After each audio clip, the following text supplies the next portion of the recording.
Ya, terima kasih Anda masih bersama kami dalam program Toko Kita. Baik Pak Bambang, kita lanjutkan perbincangan. Tadi sebelum break sempat ada pertanyaan fokus dari pemerataan pembangunan itu akan berada di wilayah mana saja untuk selanjutnya di Indonesia. Ya.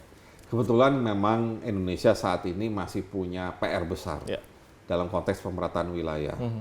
Kita berharap waktu desentralisasi dilakukan, otonomi daerah dilakukan tahun 2001, itu akan membantu untuk mengurangi kesenjangan terutama antara Jawa dengan luar Jawa. Ya, harapannya sangat besar. Tapi setelah mengikuti perkembangan dari 2001 sampai 2017 yang agak mengejutkan kami, kalau tidak salah sebelum 2001 porsi Pulau Jawa itu sekitar 56%. 56% PDB Indonesia atau ekonomi Indonesia itu ada di Pulau Jawa. Berarti kan 44% di pulau lainnya Jawa. Ya. Nah, ternyata data yang saya lihat paling tidak 2018 bukannya turun, jadi naik 58%. Jadi Jawa itu malah meningkat dominasinya 58. Dan kemudian kalau kita tambah dengan Sumatera yang 22%, maka 80% ekonomi Indonesia itu hanya dari 2 pulau. Di ujung barat, yaitu sisanya Jawa dan Sumatera. Tersebar. 20% terbagi untuk pulau-pulau lainnya sampai ke Indonesia Timur. Jadi inilah PR besar yang saya katakan, kita tidak hanya bicara bagaimana mengurangi kesenjangan antar kelompok pendapatan, tapi perlu kita lebih serius mengurangi kesenjangan antar daerah. Dan antar daerah ini banyak orang bilang Indonesia Barat, Indonesia Timur. Nah itu tadi Jawa Sumatera itu kalau kita posisikan tambah Bali ya, kalau kita posisikan sebagai Barat itu benar-benar akan mendominasi yang Indonesia Timur. Tapi juga kita lihat tadi konteks Jawa dengan luar Jawa, karena bagaimanapun Jawa dengan Sumatera pun masih ada kesenjangan. Ya. Dan kemudian kalau saya tarik lebih dalam lagi, ada kesenjangan lagi antara wilayah metropolitan Jakarta yang kita kenal sebagai Jabodetabek dengan the rest of Indonesia. Karena kalau tidak salah, hitungan kita PDB di daerah Jabodetabek itu 1/4, 25% dari total PDB. Jadi bayangkan 25% PDB, 1/4 PDB itu hanya di wilayah itu saja. Sisanya ya 75% tersebar di beberapa wilayah. Jadi memang kalau Anda bertanya di mana harusnya pembangunan infrastruktur untuk mengurangi pemerataan wilayah, jawaban pertama ya pasti harus di luar Jawa, ya. Dan luar Jawanya tentunya tidak hanya sekedar membangun jalan dari titik A ke titik B, tapi yang paling penting adalah bagaimana kita membuka akses masyarakat yang tinggal di berbagai tempat di luar Pulau Jawa itu untuk mendapatkan paling tidak akses listrik, akses transportasi kan tidak harus jalan, bisa aja transportasi laut, atau bahkan transportasi udara kalau di Papua, karena lebih sulit lagi medannya. Dan juga akses untuk semua kebutuhan dasar dia. Ya. Sehingga yang kita harapkan pengurangan kemiskinan bisa terjadi ketika kita sekaligus mengurangi kesenjangan wilayah. Ya. Disitulah pentingnya proyek infrastruktur dan terutama dana desa. Karena dana desa itu kan targetnya langsung ke desa-desa. Dan di desa-desa itulah biasanya ada kantong-kantong kemiskinan atau daerah desa-desa tertinggal yang kemudian harus kita ciptakan akses sehingga desa itu tidak lagi tertinggal tapi sudah terakomodir oleh perkembangan ekonomi di sekitarnya. Karena secara nggak langsung dengan adanya infrastruktur, ekonomi suatu daerah pun akan semakin maju, kurang lebih begitu Pak. Ekonomi suatu daerah maju dan orangnya yang paling penting. Manusianya itu akan mendapatkan akses infrastruktur dasar dan layanan dasar. Layanan dasar itu bicara kesehatan, pendidikan. Nah ini terkait dengan pembangunan salah satunya yang memang lagi hits gitu Pak ya, lagi banyak banget di weekend teman-teman kita di Jakarta khususnya menggunakan moda raya terpadu atau MRT. Nah ini dengan adanya MRT atau MRT ini menurut Pak Bambang apakah memang akan memajukan Indonesia dalam hal ini Jakarta khususnya? Ya. MRT untuk suatu kota seperti Jakarta dan mungkin juga untuk beberapa kota besar lainnya di Indonesia itu bukan lagi pilihan kalau menurut saya, itu merupakan suatu keharusan. Keharusan karena kemacetan yang sudah demikian luar biasa, tidak mungkin lagi kita menambah ruas jalan baru, sulit sekali membuat juga hanya bergantung pada jalan layang atau jalan tol, sehingga kita harus mengikuti apa yang sudah dilakukan oleh belahan dunia yang lain, yang sudah lebih maju dan terbukti berhasil, yaitu angkutan umum perkotaan berbasis rel. Yang paling besar kapasitasnya dan paling cepat itu memang MRT. Kemudian ada LRT. LRT itu kapasitasnya agak sedikit lebih kecil. Dan juga yang tidak salah adalah BRT.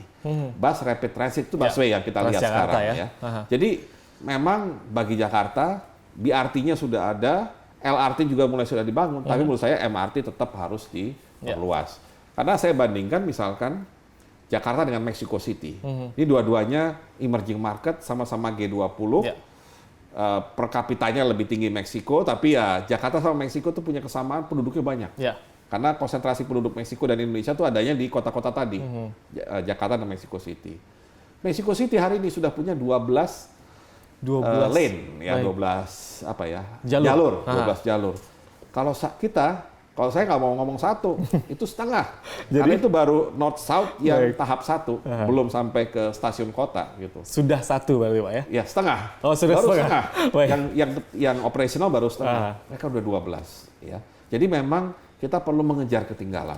Jadi bagi saya MRT ini adalah simbol perubahan, mudah-mudahan ya, menjadi simbol perubahan mindset penduduk DKI untuk berubah dari kota yang tergantung pada private vehicle, kendaraan pribadi, menjadi kota yang berbasis angkutan umum. Betul. Itu adalah perubahan mindset yang akan sangat sulit, tetapi kalau berhasil, itu akan kemudian bisa mengurangi kemacetan dalam jumlah besar. Dan untuk keberhasilan itu kita nggak usah jauh-jauh, lihat aja Bangkok.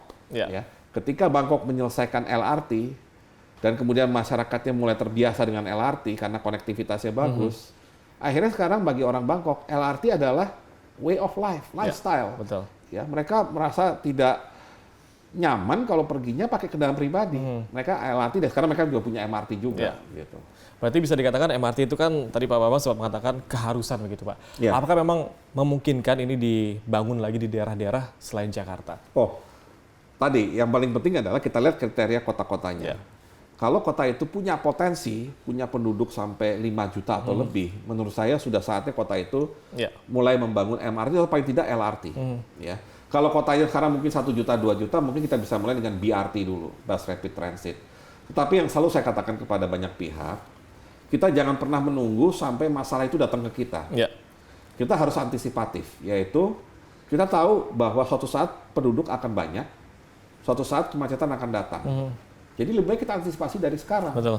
Kalau mau membangun LRT, MRT, bangunlah dari sekarang. Jangan menunggu ketika sudah crowded, ketika harga tanah sudah mahal, ketika bebasin tanah sudah susah, kita baru mulai bangun.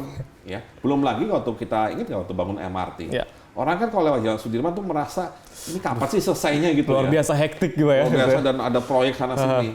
Dan itu akan terjadi kalau kita sekali lagi tidak antisipatif. Ya, jadi untuk public transportation ini kita harus merubah mindset dari responsif menjadi antisipatif. Betul. Jadi jangan biarkan masalah datang ke kita baru kita respon. Tapi lihat masalah itu di depan dan kemudian langsung cari solusinya. Berarti bisa dikatakan pembangunan sebuah infrastruktur ini meningkatkan ekonomi dan pastinya mengurangi angka kemiskinan.